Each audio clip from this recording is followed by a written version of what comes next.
আচ্ছা ভাই, গ্রাম ভার্সেস শহরের মুরব্বীর মধ্যে পার্থক্য কি জানেন?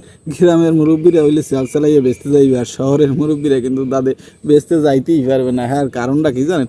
এই যে গ্রামের মুরব্বীরা কত সুন্দর হক আদায় করে তাদের, আপনি বিশ্বাস করবেন না। আপনার হ্যাঁ নিজের পোলাপাইনের যত্ন যতটুক না লয়, হ্যারতে মনে করেন যে পাশের বাড়ি বাইরপুর যত্ন কিন্তু বেশি লয় না বাপু।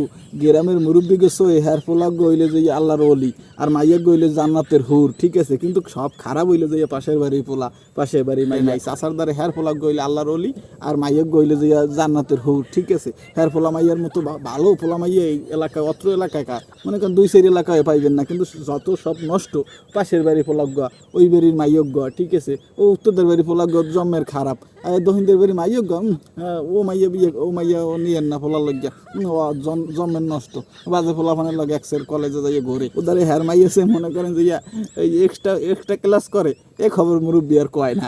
আর শহরের মনে করেন মুরব্বীরা তো এই দিক দিয়ে অনেক পিছিয়ে, যার কারণে মনে করেন যে পাড়া প্রতিবেশীর হক আদায় করে না, যার কারণে হেরা মনে করেন জান্নাতও যাইতে পারবেন না। আর গ্রামের মুরব্বীরা হেরা হইলে সেল চালাইয়ে বেচতে যাইবে, সেল চালাই বেচতে যাইবে, কারণ হেরা যে পরিমাণে হক আদায় করে তাদের, এই গ্রামের মুরব্বীরা অনায়াসে মনে করেন যে সেল চালাইয়ে বেচতে যাইবে, এতে কোনো সন্দেহ নাই। কারণ গিবতে হইলে যে গ্রামের মুরব্বীরাই সেরা।